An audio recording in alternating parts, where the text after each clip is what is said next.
Hey, what's up everyone out there? Thanks so much for tuning in to another Addicted Fishing video. Today we're out on one of our local creeks and we're gonna show you how to catch trout with micro worms and jig heads. That's coming up next.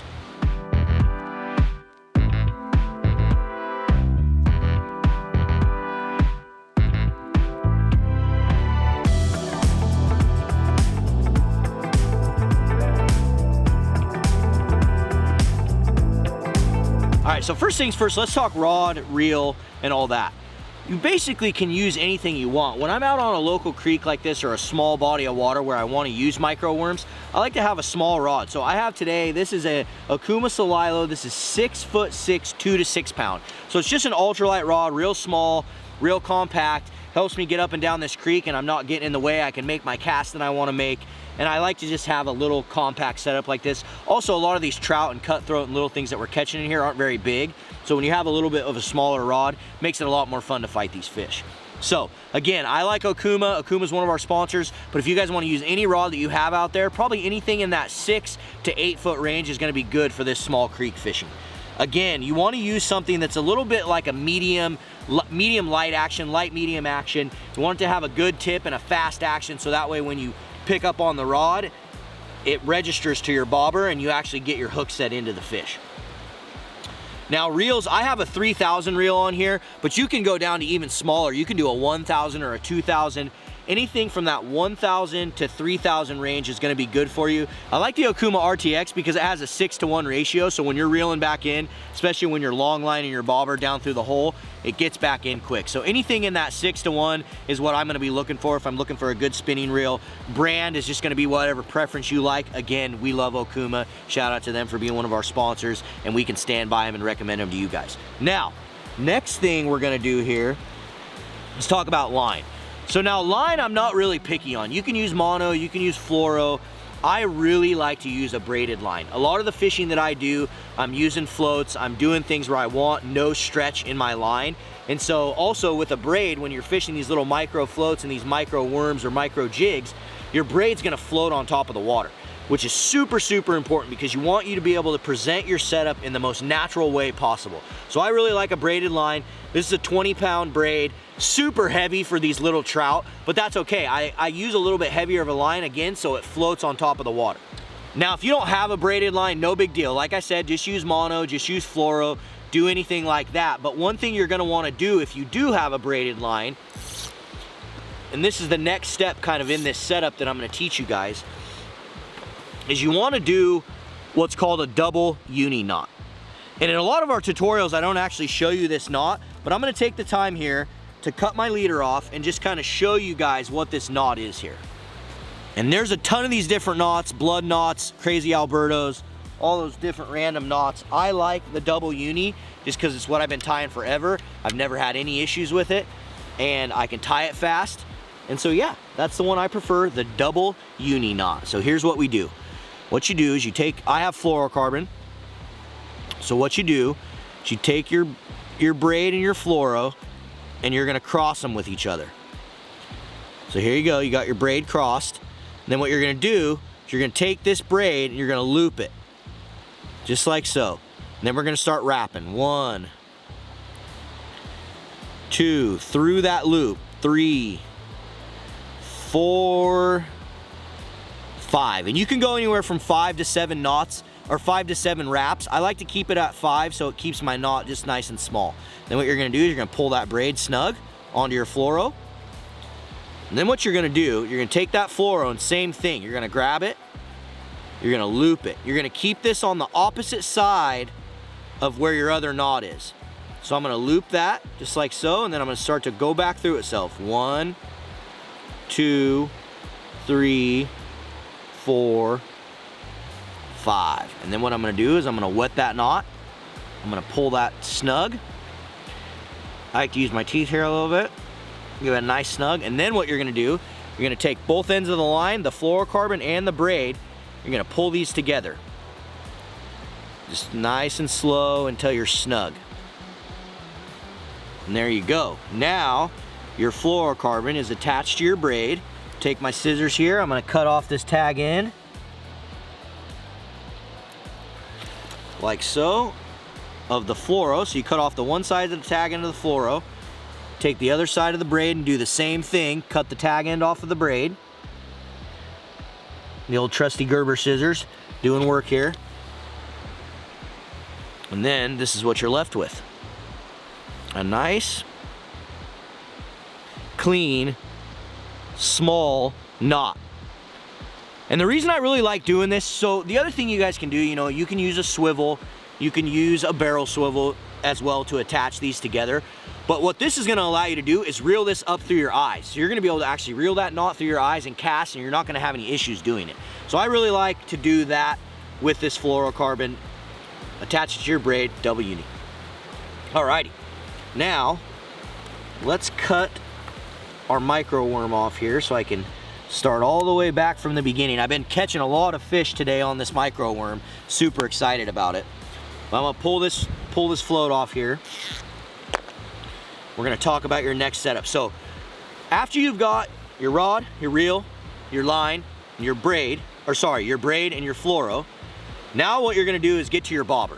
There's a million different fixed floats out there that you can use. You can use like a cork float. You can use your red and white, just simple float that everyone uses. But what I like to do is use a really high-end fixed float. So there's a ton of different floats out there where they actually have like rubber grommets or surgical tubings that attach the float to the line. This is a float that we've been working on. We haven't released it yet. We're still trying to dial it in, but this is a small little fixed float, kind of a smaller version of our addicted steelhead float that we're working on.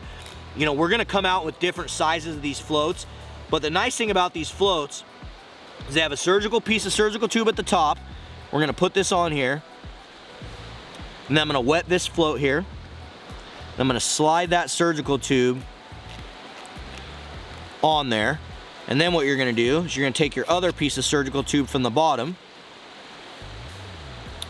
We're gonna slide it up here, wet it.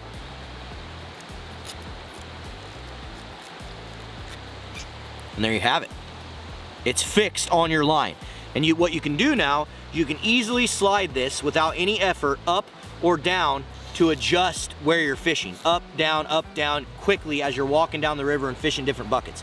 Now again, there's a ton of different floats out on there on the market. I know we haven't released this one yet, so don't get caught on having to have this float because you do not need the addicted float. Just go to your local store, look at the fixed float selection, and try to find one that attaches similar to this. There's gonna be ones that also use these O-rings like this that attach to the top or bottom of the float. So just go to your store, find a fixed float like that, and any of them are gonna work for you.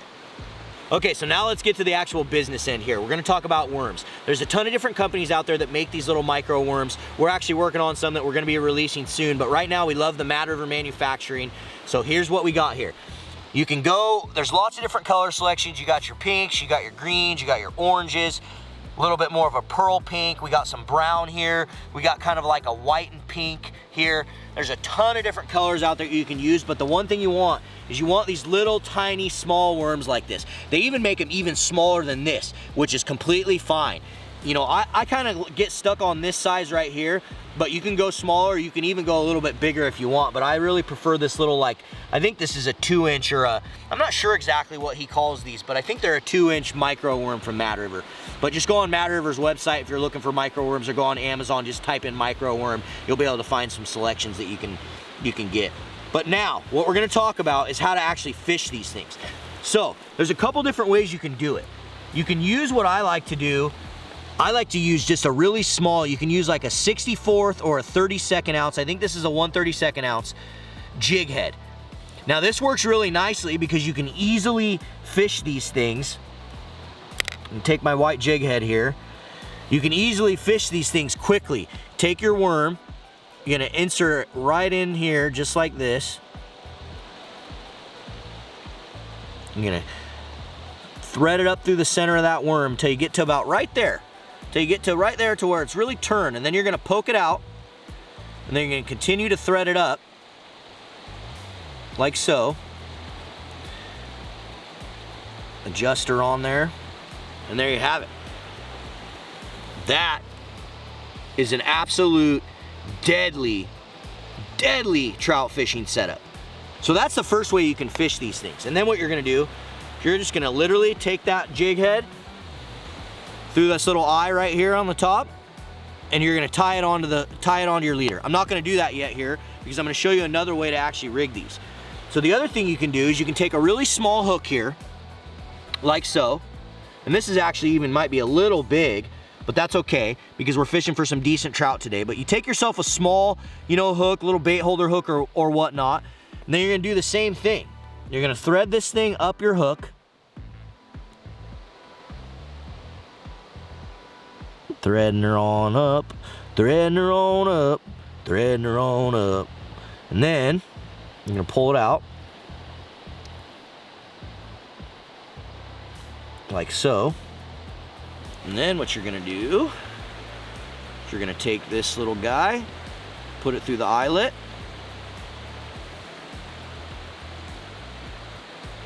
Do your little fisherman's knot here, 7-8 wraps around, back through the loop. Standard knot that I literally use for almost damn near everything. Pull it tight, but before you pull it completely tight, make sure you wet that knot if you're using fluorocarbon so it doesn't burn on itself. Snug her down, cut your tag end off, just like that. And once I've got that tied on there, I like to slide it up past there just a little ways. So it's kind of fishing like that. And then what I'm gonna do is a little ways up the line, I'm going to attach a split shot to my line. So I'm gonna take my split shot here, grab your pliers, bend that thing down onto your line, like so.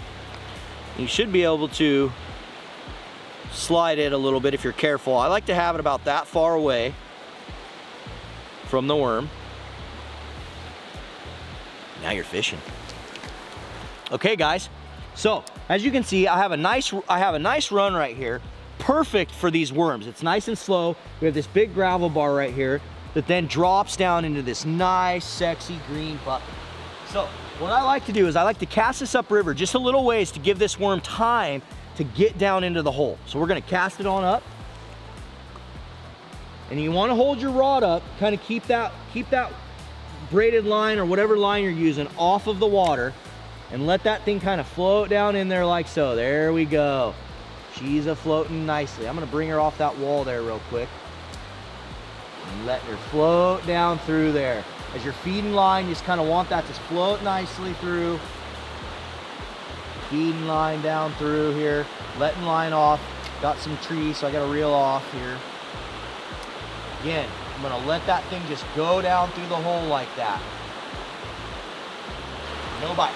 Okay, we're gonna reel that back in. I'm gonna make another cast here a little bit closer. And this hole is super, super, super deep. So I'm gonna lengthen it out here just a little more here. And again, I'm gonna cast slightly upriver. I'm gonna hold my rod up in the air, hold my line off the water, and just let that worm kind of sink down into the bucket there. You want that thing to be floating as naturally as possible. And there it is. Now it's down in the hole. Floating down there real good. And then what you can do is you can mend your line, back up river, keep floating it down in there, get it away from that tree, swing it through, boom, drop it down in.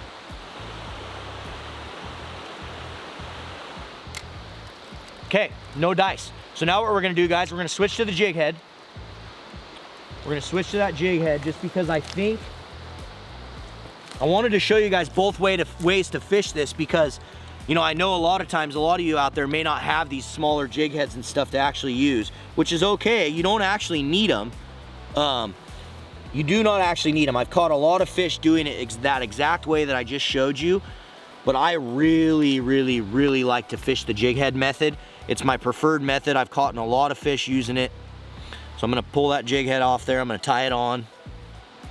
And then what we're gonna do is we're gonna go hunting. We're gonna try to catch a fish for you guys on this setup, on this little creek here.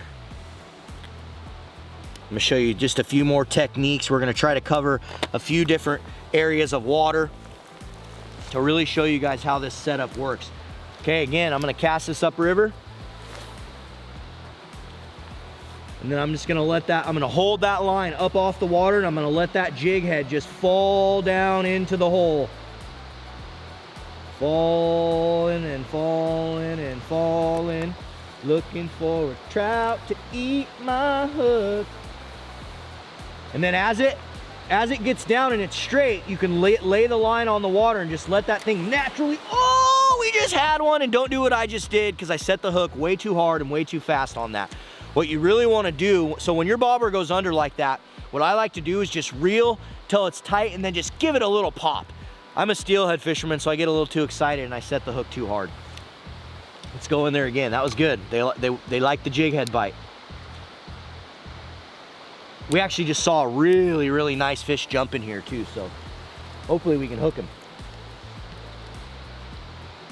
Again, what I was saying is once your bobber kind of gets out in front of you, you can let off the bottom. Sorry guys. Once your bobber gets out in front of you and you want to feed it down river, you can let your hand off the spool like that and just feed that line and let that thing, see how my bobber just went straight up like that? You can let it just work down through the hole. Just like that. Oh, dirty. That should have been one. All right. Let's get it past this tree. Okay, there we go. We're gonna keep letting it float down into the tail out. And you're just gonna let that, you're just gonna feed that float down through there. Feed it down through the hole like so.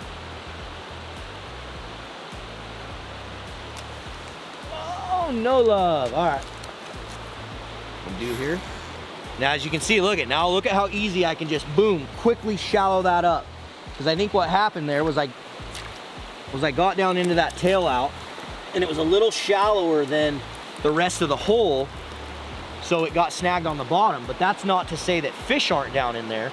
So what we want to do is just shallow up a little bit and let that thing go down in there again, in hopes that it doesn't hit the bottom and we can entice one of those fish to bite it. Because I know there's fish laying in that tail out. Come on, baby. Come on, trout daddy. Bite my hook. Blown away that we're not hooking one in there.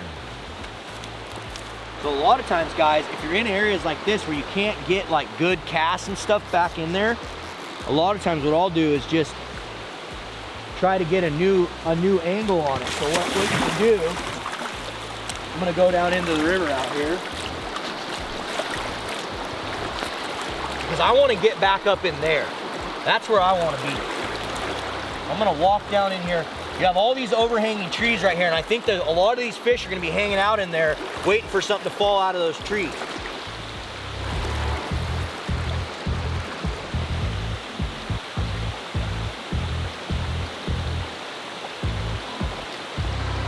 Well, dang, guys. These fish are being tricky. Oh, beautiful. Beautiful cast. Come on. No love. All right.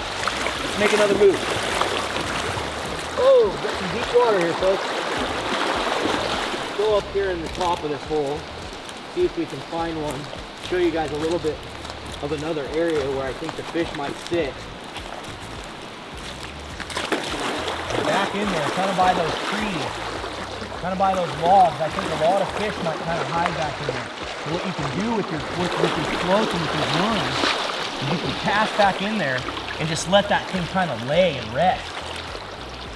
Hold your line up off the water like so, and just let that thing kind of hang back in there. Oh yeah. That's juicy. How is that not a fish? How is that not a fish, folks? Getting bit, but it's small, whatever it is. See my bobber just draining? Got a little guy messing with me there, guys. Well, that's a good sign, because at least we know there's some fish hanging out in there. So let's get it back in there and try to get a big one.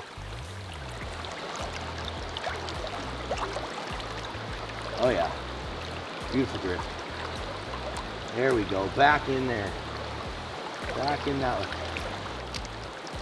Man, come on, fish. So one of the reasons I like to kind of get angles like this is I was having trouble like casting it out there and actually getting this setup down in to the depth that I wanted it to be. So I'm gonna go way deep here. And then what I'm gonna do is I'm gonna kind of get right off of this ledge. It's gonna allow me to flick this out here and just run this right down along where those fish are gonna be laying.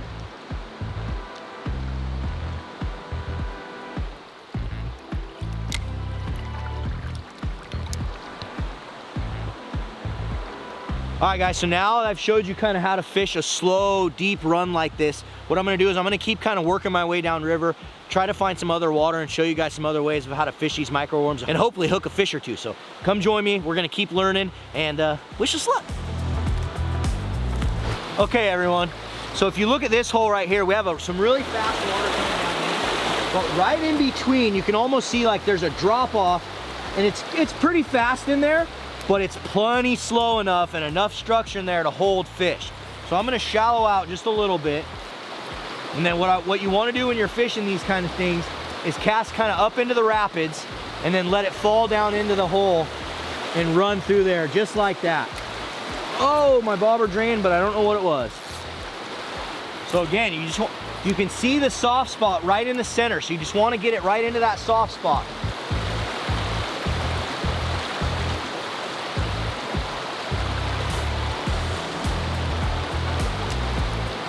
I think I'm just dragging bottom in there a little bit, but that's okay. You know, it's hook sets are free, so set the hook whether you think it's a fish or not. And I'll fish a lot of these buckety type of holes. Again, and I'll just run, as I'm going down river, I'll just run a few through there, see if there's anything in there wanting to play. No love. Let's keep searching. Let's show you guys some more holes. Okay, we've walked up onto another really nice little hole. Kind of a small little pocket, but a fish or two could definitely sit there. So you can see over here on the rock, you can see that little bucket in there, and that's what you're aiming for. You want to get into that little bucket and just get that worm working around in there.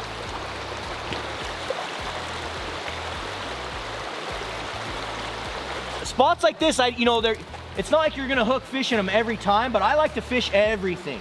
So I'll get them in there, make sure there's no grabbers in there. Never know. Never know where these trout want to lay. No dice. All right, looks like we got another nice hole right down here. Go check it out. This hole looks nice to just kind of run your bobber right down through it. So what I'm gonna do,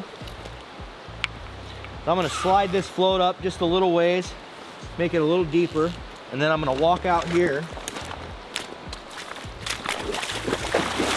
And as you can see, the gravel bar's coming down, but then it drops right into this hole. So I'm just gonna send one just like so, nice and soft right down the hole.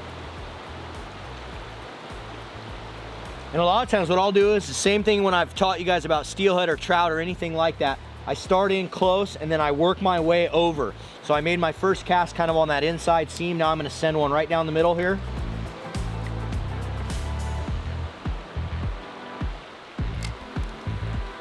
Man, these things aren't cooperating for us.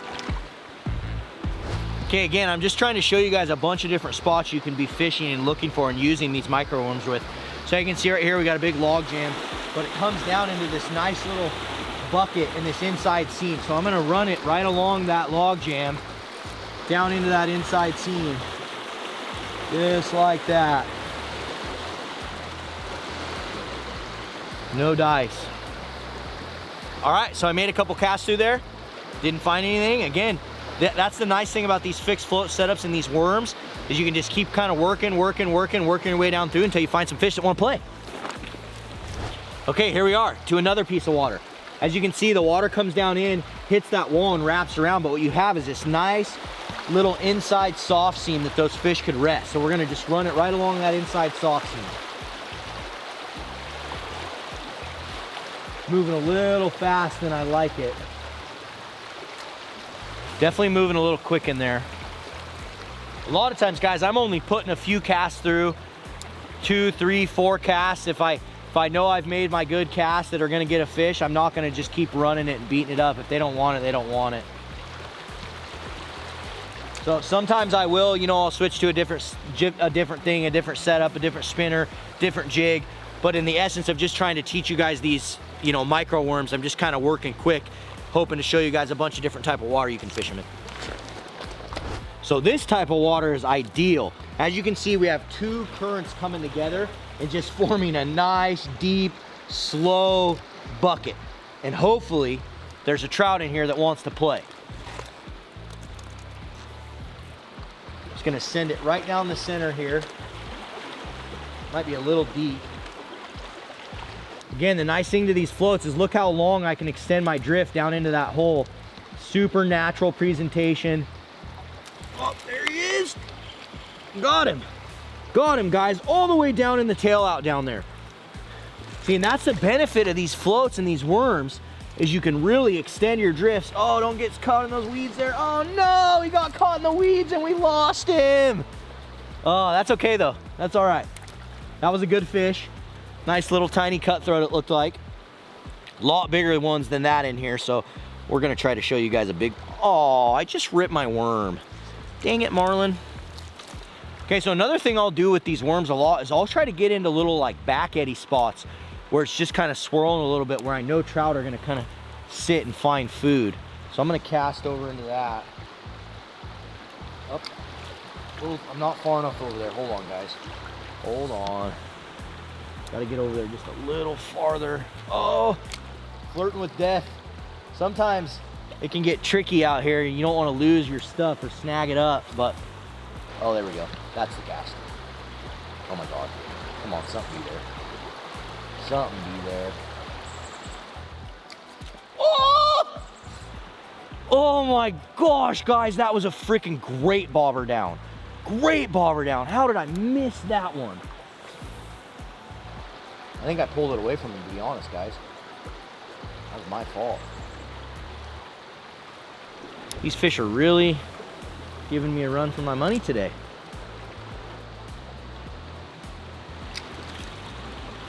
What is that? Are you kidding me? How's that? Like, there's no way that's a bobber. Got him. Got him, guys. Went through there 3 or 4 times and he just kept eating it, kept eating it. Couldn't get a hook in him. Finally got one. Finally landed one here. Sweat our hands here, folks. Look at that. Look at that beautiful cutthroat. Pink worm up in his face, boys. Let's pull out that worm here. All right, we got that worm out. There he is. There's the fruits of our labors. There's bigger ones in here, but we'll take him. Let's let him go here.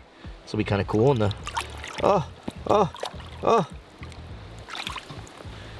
See you, dude. See you, dude. I kept telling Sean, I'm like, there's no way that isn't a fish, Sean. And it was a fish.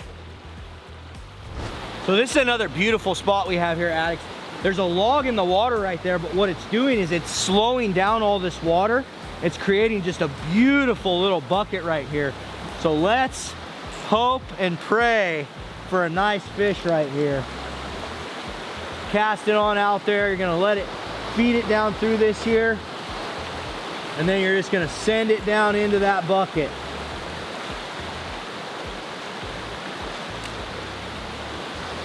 No love. Try again. Let's run one in a little closer here.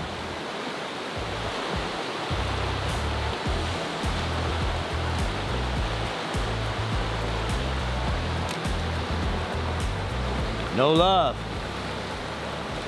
It also looks pretty nice out here, kind of in the middle, so we're gonna run one out there and see what's up.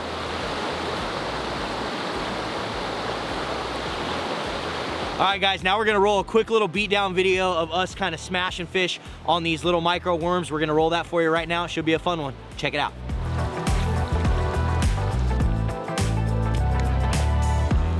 Oh, jumper cutthroat. That's a really good one. Get him up here.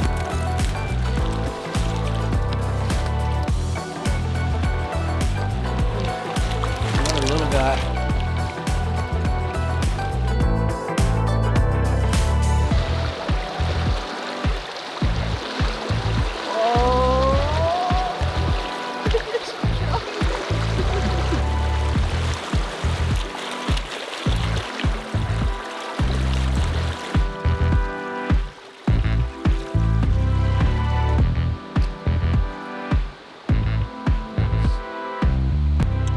cutthroat. There she is. All right, everyone, so there you have it. Hopefully that helps you get out here, use these little floats, use these little micro worms, and catch fish on your local river, stream, creek, wherever you like to fish. This is super deadly effective. Thanks again so much for tuning in. We appreciate every single one of you that take the time out of your day to watch our videos. Be a subscriber, and if you're not a subscriber, click this little button right here. We put out videos all the time, and to all of our subscribers, we appreciate every single one of you. If you want to have an opportunity to be comment of the day, like this person right here, just drop some comments below, smash the thumbs up button. Thanks again. We'll see you on the river.